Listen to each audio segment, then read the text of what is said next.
하나님의 크신 사랑을 경험하기로 합니다. 하나님의 크신 사랑을 경험하기로 크신 합니다. 사랑을 경험하시기로 합니다.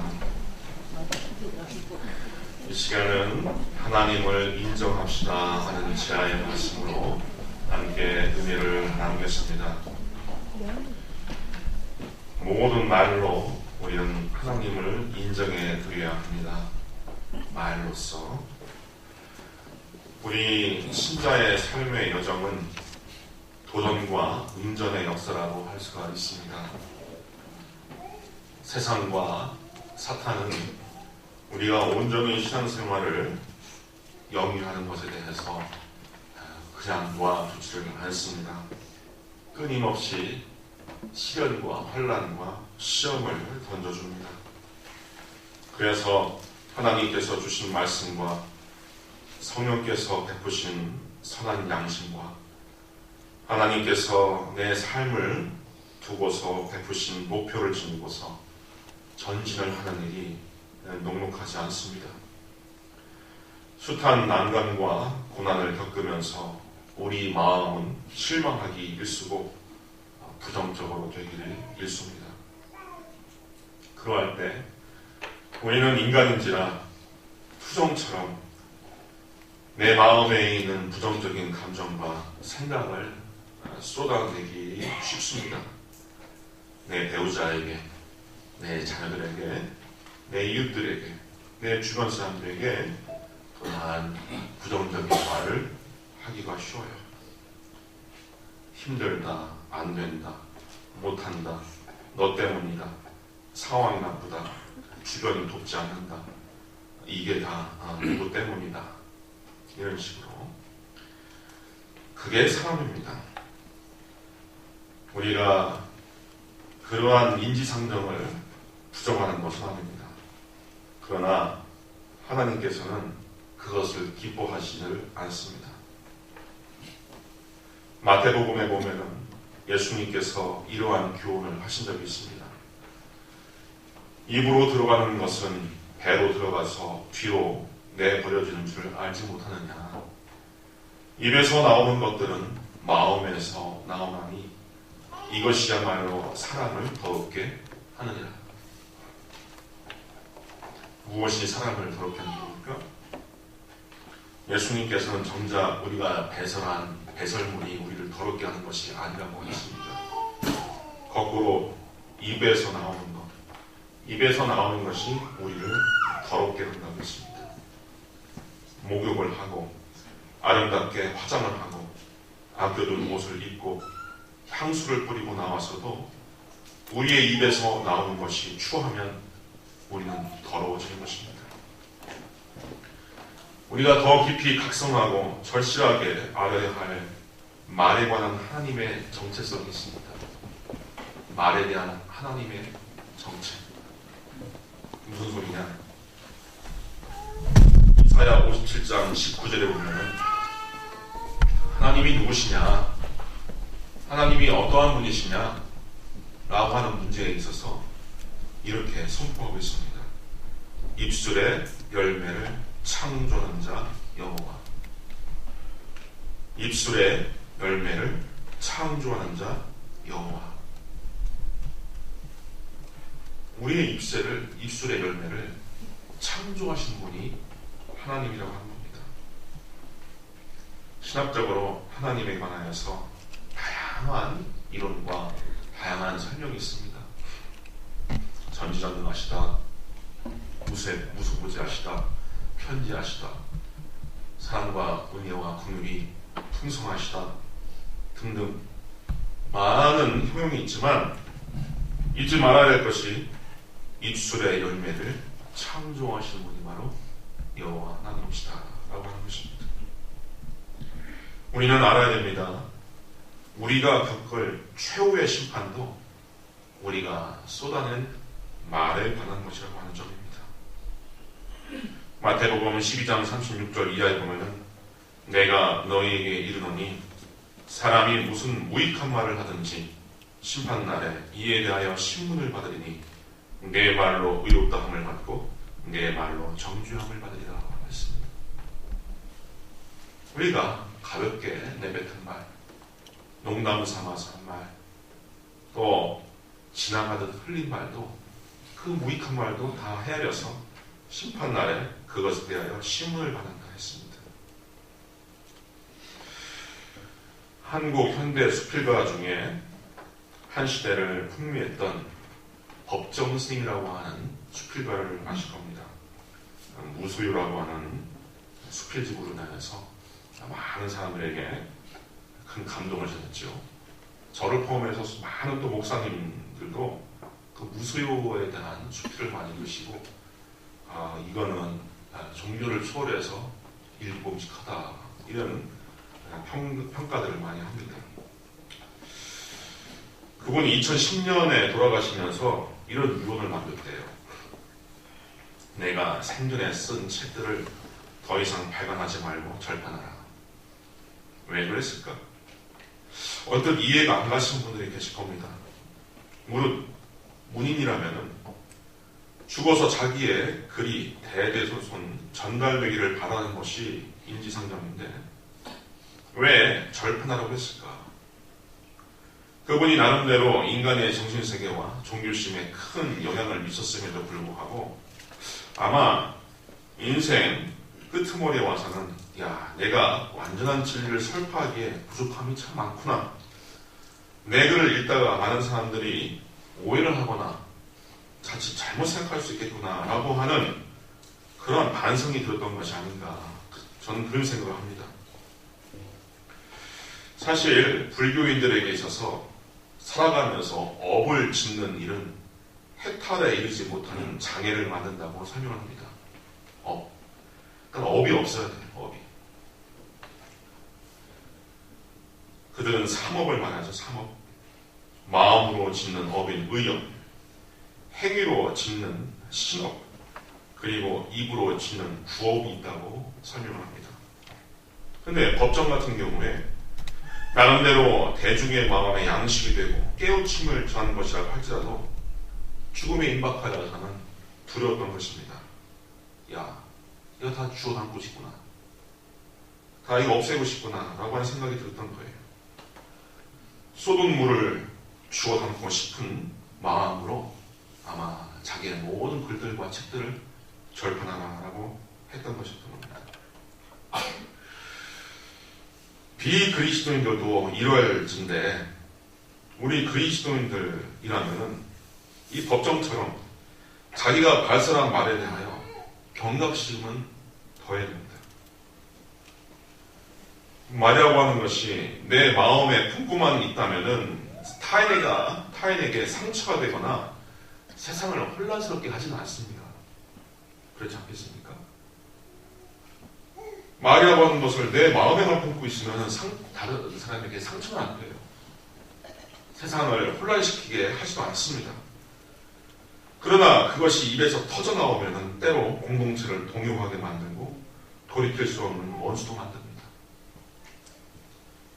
우리는 그러한 사례를 정치인들이나 유명인들로부터 확인할 수가 있습니다. 대중 앞에서, 국민 앞에서 늘 말하고 사는 사람들, 그들이 말 한마디 잘못해버려서 세상이 흔들리고 또 동요하고 혼란스러워지고 들끓고 또 분개하여 집회하고 시위하는 모습들을 우리가 봅니다. 말 한마디, 말 몇 마디 잘못한 것으로 인해서 그러한 일들이 초래됩니다. 그래서 우리 성도님들은 말은 사건이다라고 하는 것을 분명히 알아야 됩니다. 물리적인 사건만 사건이 아니라 내가 말을 던지는 것, 말을 하는 것, 이것이 사건일 수 있다는 것. 미국 성교도들 사이에 전해 내려오는 귀한 격언이 있습니다. 우리 성도님들도 기독교 백화점에 가보면은 이 내용으로 새긴 서각을 볼 수가 있을 겁니다. 예수 그리스도는 이 집의 주인이시오. 식사 때마다 보이지 않는 손님이시며 모든 대화에 말없이 듣는 이시라. 보신 적 있으십니까? 있어요. 제가 이 출처를 알고자 제 지인들이나 제 주변 목사님들한테 이거 출처가 어딥니까? 했더니 모르겠대요. 누가 한 말인지. 다만 미국에서 청교도들 사이에서 전해 내려오는 말이라고 하는 그런 정보만 얻었습니다. 참 진리입니다. 참 진리. 예수님은 우리 성도님들의 가정의 주인이시고 식사 때마다 우리 곁에 계시는 손님이시고 모든 대화에 말없이 듣는 분이십니다. 우리 성도님들은 이 말없이 모든 대화에 잠적고 듣는 우리 예수님을 염두하시고 사실 수 있기를 바랍니다. 두 번째, 우리가 하나님을 인정하는 방법은 무엇이냐? 기도와 예배와 헌물들을 통하여서 감사와 믿음을 보임으로써 하나님을 인정해 드릴 수가 있습니다. 우리가 여기까지 살아온 것, 수많은 인생이 비참한 삶과 좌절된 삶에서 살아가는 가운데 나만큼은, 그래도 우리 가족만큼은 상대적인 평안을 누리면서 살아오고 있는 것에 대하여 감사할 줄 알아야 됩니다. 감사하는 것이 얼마나 많습니까? 교례를 보면 모든 것이 다 하나님의 은혜입니다. 우리는 그렇게 고백하게 됩니다. 하나님께서 하셨습니다. 제가 한 것이 아닙니다. 라고 고백할 것이 참으로 많습니다. 사실이 그러할진데 우리가 하나님의 은혜와 인도 가운데 살고 있다고 느낄 때 우리는 하나님 앞에서 분명한 감사의 표현을 해야 됩니다. 요즘 젊은 사람들 이런 거 잘못합니다. 부모가 쓸 건 못 쓸고 또 허리띠 졸라매고 참으로 열심을 다해 성심을 다해 그렇게 자녀를 키웠는데 명절에는 전화 한 통 주고 비행기 타고서 해외로 나가버리죠.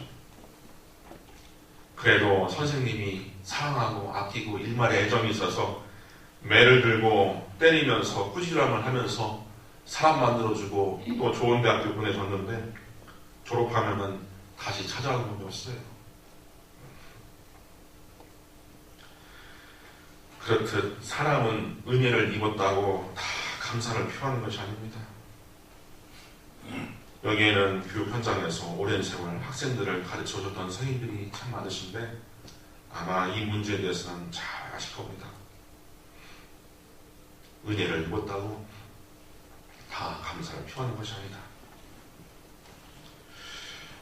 제가 졸업한 대전고등학교 미술 선생님으로서 오랫동안 재직하셨던 김철호 선생님이라는 분이 계셔요. 저의 고모부 할아버지시기도 하시는데 그분께서 교편 생활 중에 참 인상 깊었던 일을 언젠가 저에게 말씀하셨습니다. 전교 1, 2등을 도맡아 했던 영재가 있답니다.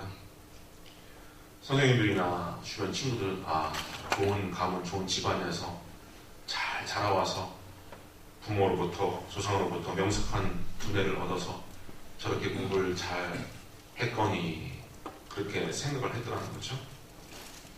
졸업 이후에 이 학생이 자기의 아버지를 데리고서 교무실 찾아와서 자기의 담임선생님들 또 자기가 아꼈던 선생님들에게 일일이 인사를 시켰다는 겁니다.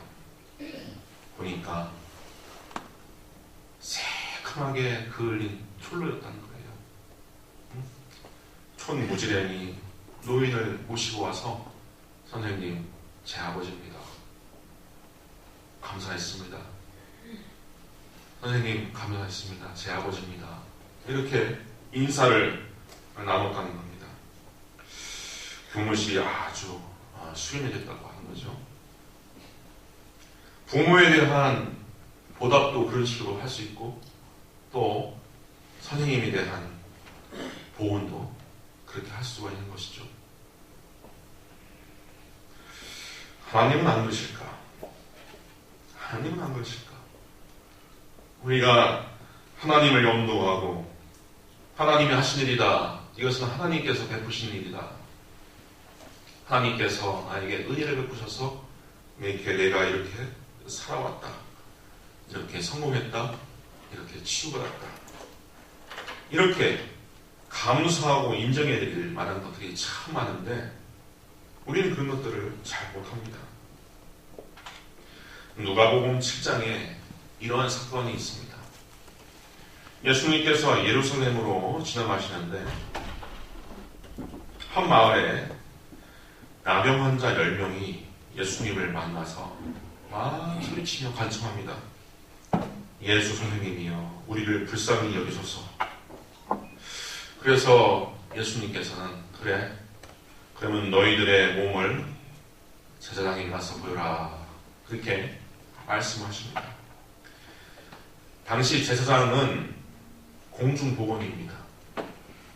그래서 전염병이나 역병이 창궐하는 것을 이렇게 경각심을 가지고 두고 보고 무언가 돌림병이 있을 것 같으면은 사람들로부터, 마을로부터 유리시켜서 완전히 치유받은 이후에 지역 공동체로 들어오게끔 그걸 판정을 하는 사람들이 바로 제사장이었죠.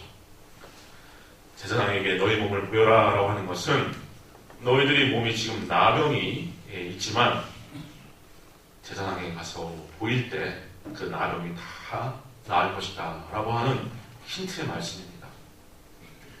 이 10 문둥병자가 예수님 말씀을 듣고서 제사장에게 가는 도중에 다 나아왔습니다. 여기까지는 참 믿음이 좋아요. 그렇죠? 성경을 보면은 믿음을 가지고서 발걸음을 옮길 때 당장 현실에 그게 보여지지 않지만 그게 될 줄도 알고 시행할 때 나음받고 역사가 일어나는 것이 성경에 많이 기록되어 있습니다. 이 문둥병자들이 그것까지는 좋았어요. 10 문둥병자들이 다 나음받았습니다. 그런데 9명은 문둥병이 다 나음받고 자기의 집으로, 자기 아픈 자에게, 자기 일터로 다 돌아갑니다. 그러나 유독 한 사람, 사마리아 나병 환자 한 사람만 예수님께 다시 돌아옵니다. 이때 예수님께서 탄식을 하는 거죠.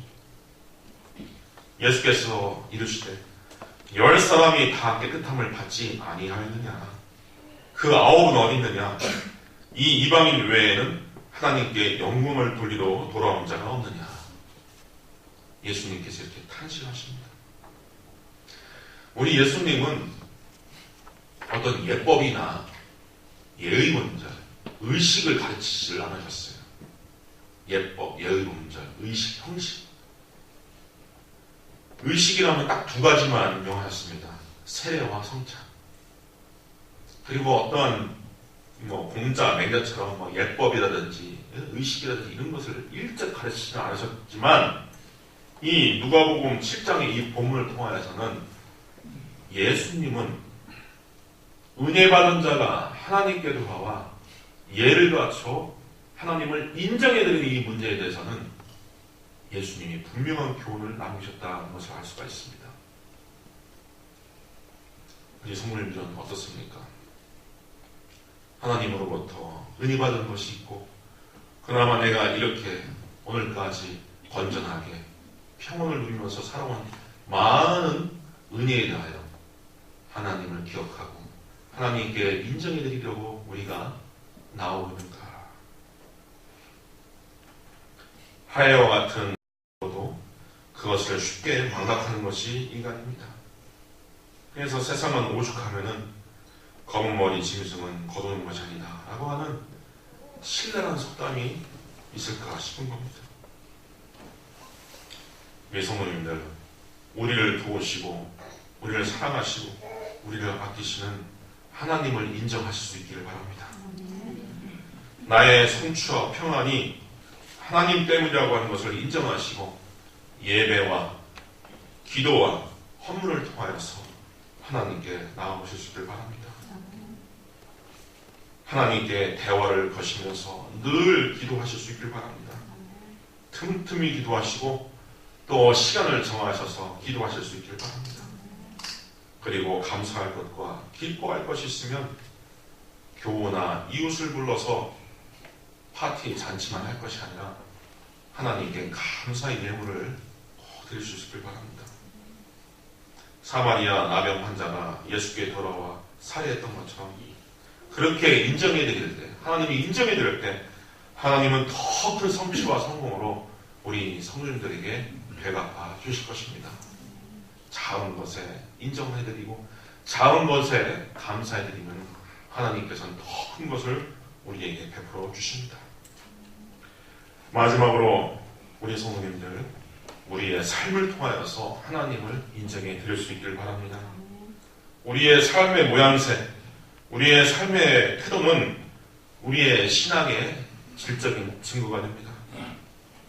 우리의 사는 태도, 이것이 우리 신앙의 수준입니다. 지금도 군 복무에 대한 기피자들이 참 많은데 예전에는 더 했습니다. 육군 복무 기간이 36개월 이상 되기도 하고 또 그 3년 이상 되는 세월 가운데 위험한 일을 참 많이 경험하기도 하고 또 남북 관계가 지금보다 더 험악해서 언제 전쟁이 터질지 몰라서 예전에 참 군 기피자가 많습니다. 그래서 징병검사소에 가면은 여러 가지 잔꾀로 자기가 군복무를 못할 것을 그렇게 모양새를 내는 사람들이 참 많았어요. 그런데 아주 도리어 꽤 많은 그리고 단연간의 경험이 많은 군의관은 그걸 잘 가려낼 수 있답니다. 특히 규모 어린 척하고서 청력을 상실한 것처럼 그렇게 가장하는 그런 젊은이들을 아주 기가 막히게 잘 선별해내는 방법이 있답니다. 그런 친구들을 연병장에 집합시켜서 그야말로 주장창 뺑뺑이를 돌린답니다. 뺑뺑이를 돌린다. 그냥 숨이 턱까지 넘어오고 당장 쓰러져 죽을 것처럼 돌린 다음에 호각을 불면서 그만 한답니다. 그만. 그럼 그 순간에 다 탈로 난답니다. 멈칫하는 거죠. 멈칫하는 거죠. 그러니까 겉으로 아무리 꾸며내려고 해도 본질이 들을 수 있는 사람, 청력이 있는 사람이기 때문에 그걸 부인을 못하는 거죠. 자기에게 들려오는 소리에 대해서 부정을 못하는 겁니다. 다시 말해요. 꾸며내려고 하더라도 그 속사람의 본질은 언젠가 나올 수밖에 없는 것입니다. 우리 예수 믿는 사람들이 이러면 좀 곤란합니다. 말로 나는 하나님을 믿습니다. 나는 교회에 집사하고 권사하고 목사하고 장로입니다. 이렇게 해도 어느 순간 상황과 환경에서 나에게 가해오는 어떤 자욱이 있을 때 불신적인 태도가 나올 때 하나님을 부정하는 태도가 나올 때 이것은 참된 신자라고 할 수가 없는 것이죠. 부지불식간에 혹은 위기 상황에 누군가 나를 도발하는 상황에 나의 불신앙이 드러날 수가 있는 것입니다. 예수님을 믿고 구원받은 우리 그리스도인들이 어떻게 살아갈 것인지 사도 바울은 로마서 12장에 선포하고 있습니다. 참 이 말씀이 위치하고 있는 이 본문의 이 장적이 참 오묘합니다. 우리가 새벽 기도 때 지난주까지 로마서를 계속 강의해 봤는데 로마서는 이신칭의 믿음으로써 의롭다함을 받는다라고 하는 그 진실을 계속 사도 바울이 반복적으로 우리에게 지원하고 있고 가르치고 있습니다. 로마서 1장부터 11장까지 인간이 의롭다면 하나님이 구원하시고 하나님이 받아들일 만한 의로움을 얻는 것은 율법의 행함이나 우리의 공로나 우리의 윤리적 실천에 있는 것이 아니라 오로지 예수 그리스도를 믿는 믿음으로써 의롭다함을 얻는 것이다. 계속 반복적으로 그것을 가르치다가 그러면 믿음으로써 의롭다함을 얻은 하나님의 자녀, 새 생명 얻은 하나님의 자녀는 이제 어떻게 살 것이냐라고 하는 부분에 대해서는 이제 12장부터 선포하고 있는 것입니다. 12장에는 이렇게 시작되고 있는 것이죠. 그러므로 형제들아, 내가 하나님의 모든 자비하심으로 너희를 권하노니 너희 몸을 하나님이 기뻐하시는 거룩한 산채물로 드리라. 이는 너희가 드릴 영적 예배니라. 너희는 이 세대를 본받지 말고 오직 마음을 새롭게 함으로 변화를 받아 하나님의 선하시고 기뻐하시고 온전하신 뜻이 무엇인지 분별하도록 하라.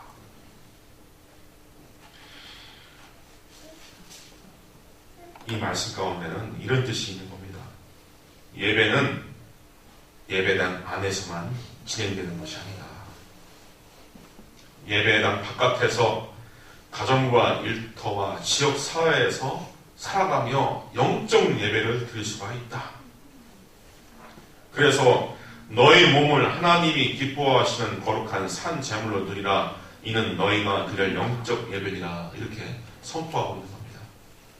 예배당 안에서만 하나님의 자녀, 하나님의 백성이 아니라 예배당 밖에서도 하나님의 자녀요, 하나님의 백성이라고 하는 소리입니다. 이 말씀 가운데서 중요한 구절은 바로 living sacrifice, 산 제물이라고 하는 뜻이에요. 산 제물.